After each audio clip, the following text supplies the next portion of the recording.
Once you've been playing in a band for a while, you'll start getting your first gigs. You'll find as your gigs get bigger, so will your PA system. In this video, titled Will Somebody Stop That Feedback, Setting Up a Band PA, we'll find out how to set up and operate a standard band PA. A band PA system is a collection of audio equipment used to amplify voices and instruments so that they can be heard by a larger number of people. Band PA systems are used in venues that will hold anywhere from a few hundred to a few thousand people.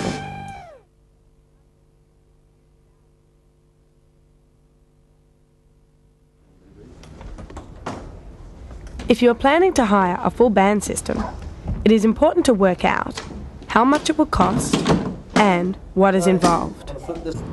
Anywhere between, for a good system, it'd be, let's say, about 600 to 1,200 a night. Anywhere between that, depending on what company it is and what standard the equipment is and how much is it, how much it is. So basically musicians can turn up to a gig with their instruments and have a whole PA. Does that include like everything being hired for them and for the 600 to 1,200? That's everything to do with the PA system. They'll say the lights, all the speakers, the front of house gear. They usually Microphones? bring microphones, everything. Yeah. The only thing that the band would supply would be their guitar amplifiers and the drum kit and their own instruments themselves. The people that take out the gear are liable for the gear if it is damaged, but the company will be insured itself for that liability. They'll make sure that they can cover their own, bum, if you know what I mean, because if they don't get the money off the people who damaged it, and then they've got to make sure they can get it. It's just funny you should say that. We were in Hobart a couple of days ago, and the desk we were using, it got 2 drinks on top of it. Yeah, so, and that killed the gig for about half an hour. Yeah, so basically we had to. So you can actually, once there's water and stuff in a desk, you can actually fix it still? Yeah, we just had to dry it out a little bit. It took about half an hour to dry it with the hairdryer and stuff like that. But we eventually got it working again. It was only water, thank goodness, but if it was coke or anything like that, it'd been destroyed, and then the desk would be basically knackered, and they'd have to pay for a new one.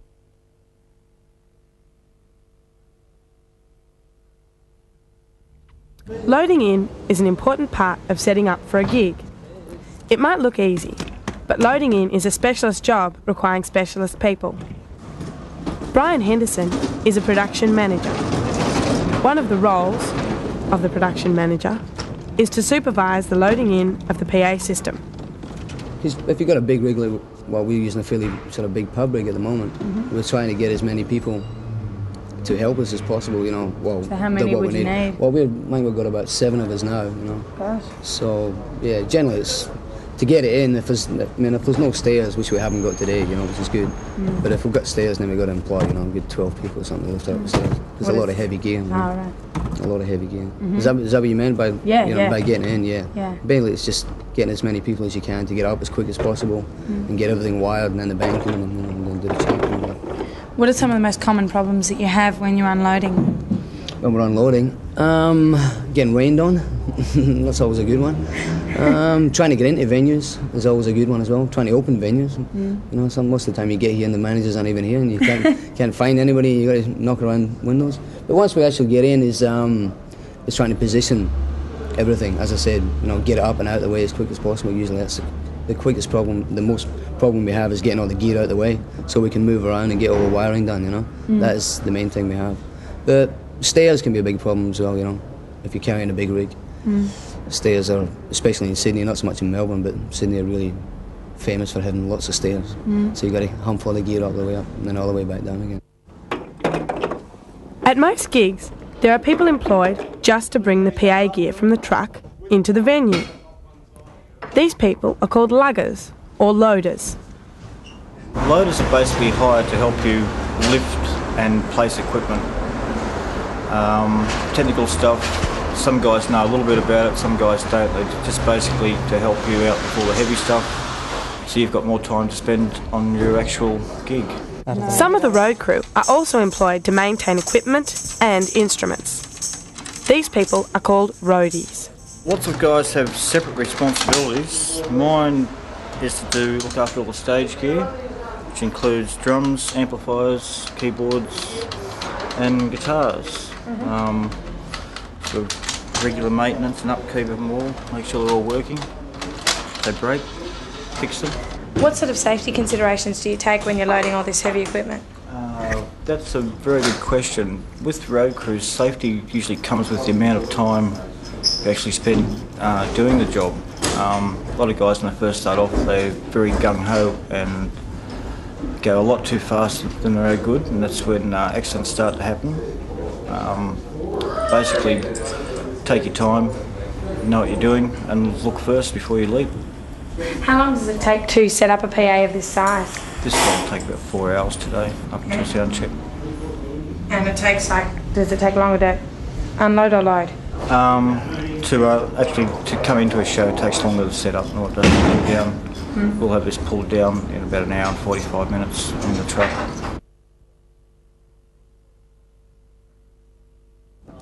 As soon as all the PA equipment has been unloaded, the crew will start putting together the various parts of the PA. While all PA systems vary in size, most band PAs include the following pieces of equipment. Microphones. These pick up the sound signal from the musicians. A multi-core or snake. This carries the sound signal from all the microphones to the mixing desk and back to the stage. A mixing desk. The mixing desk is where all the sound signals are combined and adjusted for volume and tone. Sound effects units can add different types of effects, such as reverb and delay.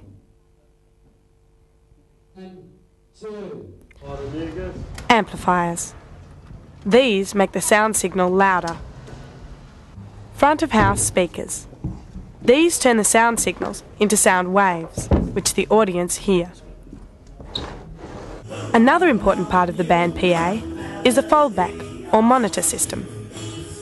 The monitor system allows the musicians to hear themselves on stage. When setting up a band PA, it is important for the production crew to have a stage plan. This shows where the instruments and stage PA equipment is to be set up. Well, stage plan is just it points out where all the band have their equipment and where they have all the monitors and where they want all the gear so they can walk straight in. You know, let's say they want all their amplifiers set up in a certain way, or they want the drum kit set up in a certain way. Yeah. This is all described in the stage plan, and where all the microphones are and where all the wedges are for the stage. So basically, it just shows you what everything is on stage and what they want it and where they want it. And that's just so that the band know their way around? No, that's for production companies, so they know what we require, you know, what we have and what we need to cover it. Basically, that's what we send out to them, so we can hire the gear. The lights are often the first things to go in when setting up a band PA system. Usually the lights come in first. Yeah. They're at the back of the truck usually, because what happens is you try and get all the back trussing of the lighting stuff all up first, because that gets it out of the way, and then it's up in the air, and then everybody else can work on the stage. Because when the lights are up there, it's just a mess, basically, you know. So you got to get that out first. So the lights come in, then you get the PA stacks up straight away, and then all the desks can go up, and then start wiring. So, you know, basically, it's usually lights. PA. So with a band like you, it's like because we were talking to an acoustic band, and she was engineer and sort of loading in as well. She would set up the microphones and wiring up first because it was fairly simple. Whereas you do with a bigger gig. Yeah. Well, basically with the more gear, you want to get it out of the way as quick as possible. Yeah. So like the lights can go up and out of the way of your feet, and then the stacks can go up out of the way, you know, of everything. So basically, you're just trying to make it controlled so you can get as much room as possible. Because when you're doing small gigs like you know, pub gigs and stuff, there's usually not a lot of room to work with, you know. So you have to get it out of the way, basically, you know. But if you're doing a vocal system, it doesn't really matter which way you put it up, you know. You can do it anyway. You know? What sort of safety precautions do you take when you're loading? Obviously heavy. You just have to be very careful on how you lift things, watch yourself going down the ramp, all those sorts of things. Make sure that the person that you're loading with, if they've never loaded before, you have to show them how to lift properly. Who's in charge of what? You said that there'll be at least two, but sometimes more. Yeah. Do people have certain things they have to put up, or does everybody? Well, if you're on a four-man road crew, you've got the monitor operator who sets up the foldback. You've got the lighting operator who usually just sets up his lights. You've got the front of house operator who sets up his front of house speakers and desk. and you have the stage guy who sets up all the stage equipment. But depending on the size of the show that you've got, depends on how many people you have on the crew. And how long does it take to set up a show of this size? Well, without any problems, you should be able to get the show up within 3.5 to 4 hours. Well, when we had the day, which wasn't very common, was the truck being a bit late, which means our sound check times will have to be put back, which means that'll give you problems with the owners of the hotels because they would, like to sell their beer, obviously. Other problems with space, power. Like today, we had to get a 50-metre extension for our power. A lot of places we use 2 sources of 3-phase power, one for lights and one for the PA system. A lot of small hotels you generally won't get that. You'll get 1 3-phase which will be used for the lights, and you'll have to go and look around behind the bars or in the kitchen and stuff for your other power on different sources.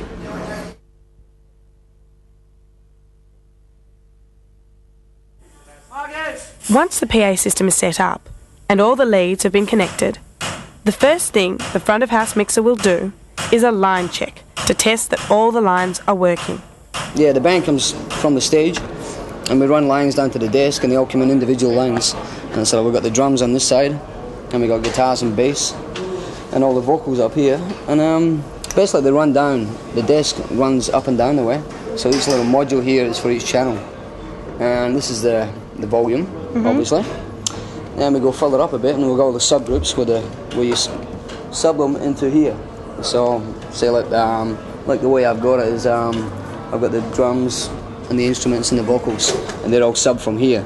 So I punch the buttons in and that puts them down to here. Then I go up and this is left and right, the pen. And these are the effects which are running from here, these ones here. These are all the effects and I can just put any effect on any channel or any instrument I want or any vocal. And this is all the EQ and that's what I'm here for, to do that. It's the EQ what the band are coming off stage and these are volumes. So yeah, basically it comes into me and if I don't like it I change it. I actually change the sound of it. And if I do like it most of the time I leave it or turn it up. So the band really takes their life in your hands. Exactly, yes, exactly. Because what they can hear up there is nothing what anybody else can hear. That's only what they hear, because they only hear each other individually on stage. They don't actually hear the whole thing. Whereas I've got to put the whole thing into one and put it all together so it's audible and it's reasonable level so people can listen to it. Yeah. So basically, they do put their life in my hands. Yeah. So I can make them sound bad or good, whatever. Depending if you're in a good mood. Yeah, depending on how good I feel at the moment. Yeah. But yeah. What's a line check? What are you doing? Well, line check is just checking to make sure everything is coming from there to here. So all these lines that we've got, and we're running 32 lines off stage. So all the lines have to be all working before I get up here. So I'm just checking, make sure they're going through all the speakers, and I've got it all up here. That's the line check.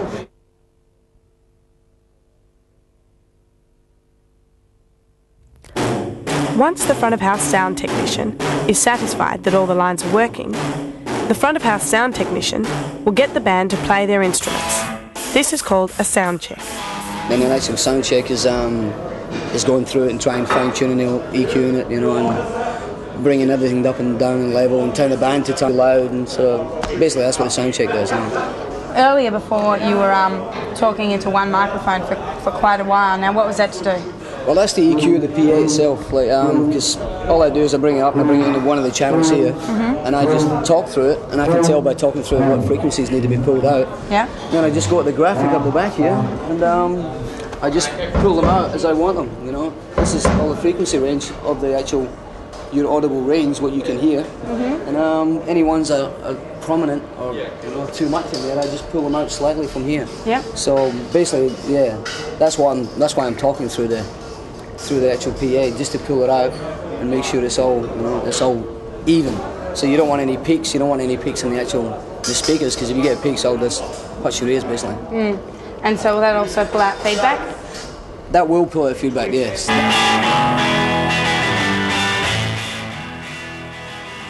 When we start the sound check, usually the drummer starts first. As you would have seen before, it starts off with the kick drum, the snare drum, the tom-toms.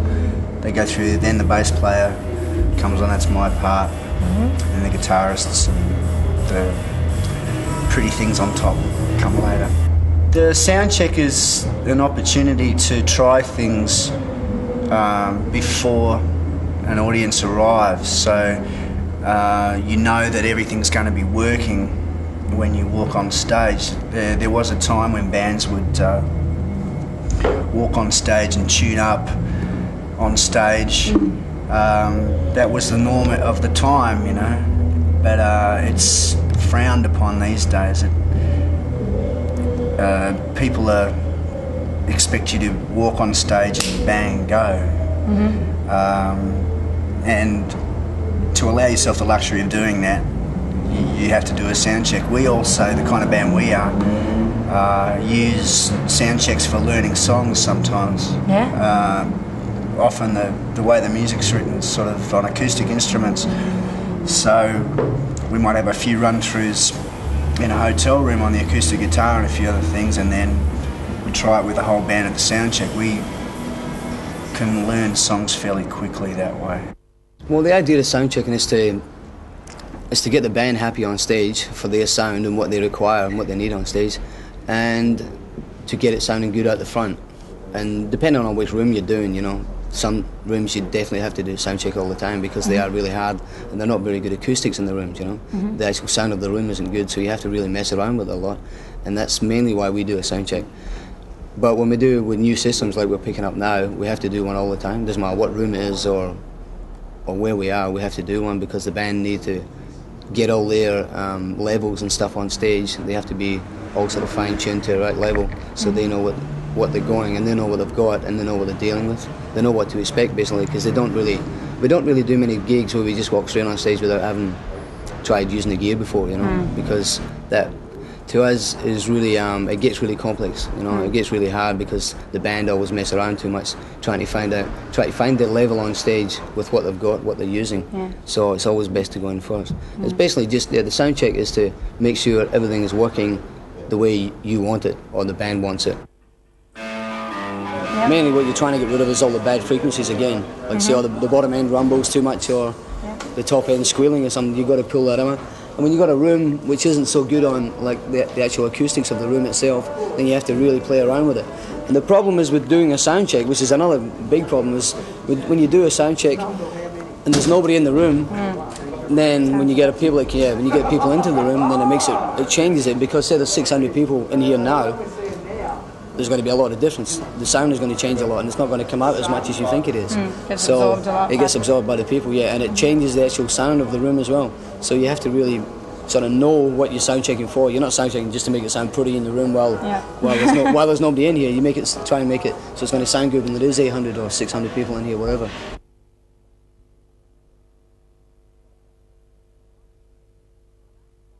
Fallback wedges, or monitor speakers, allow performers to hear themselves properly on stage. The fallback, or monitor system, is controlled from a mixing desk at the side of the stage. Well, this operates all the stage sound. Everybody gets their own send via a separate channel. We've got everything here of what's on stage, what's out front that Brian runs on the PA. I've got the same thing here, so we can get a mix for each guy individually to their taste as to how they want to hear it. Virtually the monitors, in my eyes, set the mood of the band in their performance. If their monitors aren't good, they won't have a very good night. So generally PA, in a sense, and audio, even though it is probably the most important part for the people to hear, if the band aren't happy with what they hear on stage, the performance could, be inhibited, or, hopefully, usually with pros it isn't. But once everything's set up and running perfectly, and they're happy with their sound, which they are tonight, luckily. And I haven't worked personally with the band before; it's my first time with the band, so we're going pretty good.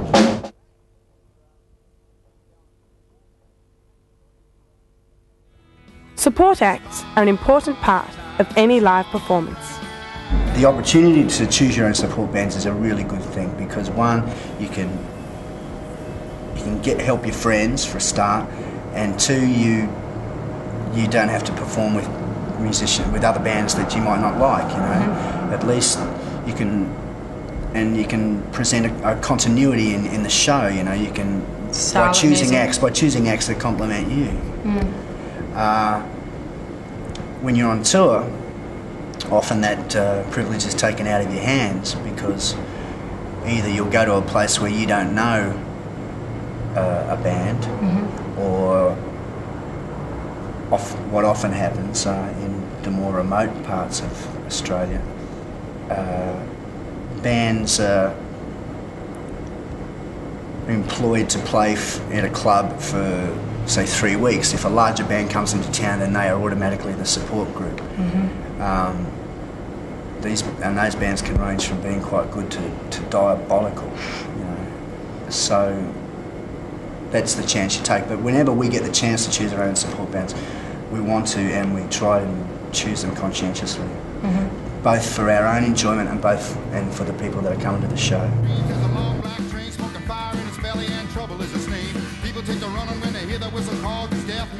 Tonight, Chris Wilson and his band are the support act for weddings, parties, anything. Their crew always tries to make sure that you get looked after. Like sometimes when you support other bands, they stuff you around. They always make a point of looking after their support bands. They always have, you know. It's like their unwritten rule for them. So it's usually pretty good. You get looked after well.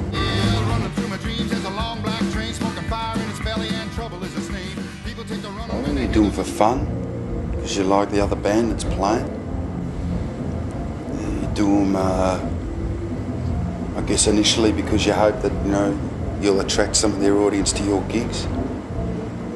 Sometimes you got to do it to pay the bills. But the bottom, you know, sort of line of it is that you enjoy what you do, you know. So sometimes if you've got the luxury of picking who you're going to play with, well, it can be really enjoyable.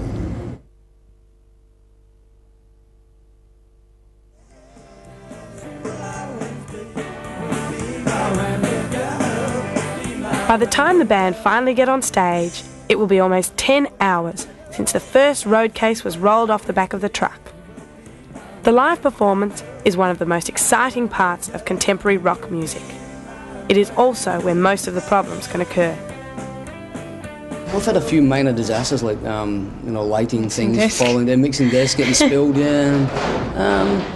Generally, there's not really a lot. Mainly, it's the crowd is a problem for us. Usually, the crowd getting on stage and microphones being knocked over and wedges being thrown apart. You know. And, oh my gosh. Yeah, generally it's the crowd if it's a pretty big gig, you know. But usually we're quite lucky. I mean, the only problems we have are little things like maybe lines, like guitars not working or amps blowing up and stuff like that, you know.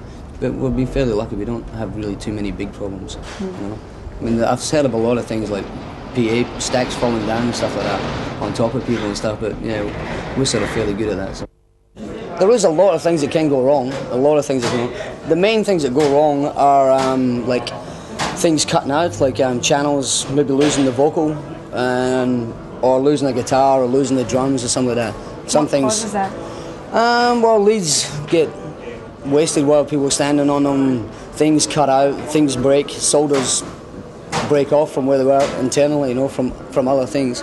So basically, how we go around trying to fix it is we try and decipher where the problem comes from to begin with. So say it's say we've lost a vocal, for example, right? Say the main vocal that we're using, we've lost that one, right? So what we have to do is decipher where is it gone wrong here in the desk, or is it gone wrong up there somewhere? And that's what we have to decipher. If it's gone wrong up there, we'll change the mic lead, and then if that doesn't work, then we'll come up here and we'll try and change this part from the desk. Maybe change a channel on the desk, or maybe change a channel on the multi-core, which is other lines that come down from the stage. But yeah, basically it's just trial and error. When something goes wrong like that, it's just you got to try everything basically until it works. Well, if it was a channel on the desk, what I would do, I'd drop something else which I wasn't using as much, or I didn't need as much. Like say the vocals are the main thing basically. You know, you got to hear the vocals. Yeah. So if it was something like that, but if it was say it was an overhead, which is the microphone on top of the drums, the overhead microphone, if it was one of them and it dropped out and I didn't have another channel and I had to pull out something more valuable, then I would just leave that out, because it's not really worth messing around and pulling out. A phase might go down on the lamps, or if you overload the whole, your breakers will switch off. Well, in Adelaide, we were in Adelaide just the other day as an example, and everything was running off the lighting three-phase, the PA, stage, everything. And the guy from the support band ran every channel up on the lighting desk, which meant he overloaded and spat the breakers on the power board. So everything stopped. Oh, Other problems you run into are globes blowing, truss breaking. I've worked with a band where the truss one of the welds is broken on the truss and the truss has snapped and fallen down on the drum kit. Oh my God. Trees, lighting trees, if you don't winch them up properly, and then if they're within reach of the crowd and they're a bit shaky, you've got to make sure that you chain them to the roof or something, because another situation I've run into is where someone's grabbed the tree and pulled the whole thing over and that's fallen on top of people. No. Make sure that all your leads are gaffed down properly. Don't use gaffer on your lighting bars, always use electrical tape and gaffer on the floor. And just watch people with alcoholic drinks or any drinks on your lighting consoles and things. We actually had a guy try to cut through the three-phase cable one night and he got a big shock. What precautions do you take to ensure that, you know, the least amount of things go wrong? Well, that's what sound checks are for, basically, to sort out all that type of stuff. If you're having problems with the equipment, it'll usually turn up during sound check. If it happens during a show, you have to have a spare for, you know, lots of things, lots of spare leads. A spare amplifier is always a good help. An amplifier that can be used for bass or guitars. And a good toolkit. On numerous occasions during tonight, yes, I'll be tuning guitars all through the show tonight, making sure everything's happening. If sometimes leads go down, they'll have to be changed while the band's playing. That involves a sense of timing and sleight of hand. Breaking strings, you can. The only real precaution you can take is to change them as regularly as you can afford to. Many bands change their strings every night. We don't do it quite that often, but almost as often. A guitarist will need to change his strings a lot more often than a bass player will, for example. But still, I like to have new strings every 3 gigs.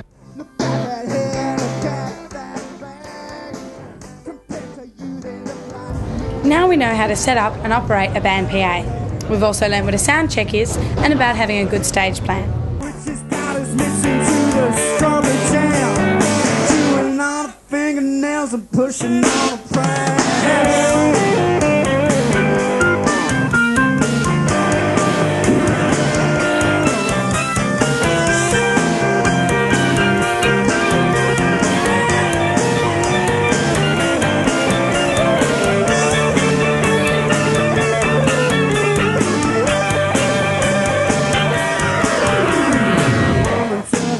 About 9:30, we always show up when the kids are crying. We had it tough, but you got raised up right. You suffer, that's alright. But God, it won't be 15 minutes until he mentions Vietnam. Chewing on her fingernails and pushing on a pram. Where's the daddy?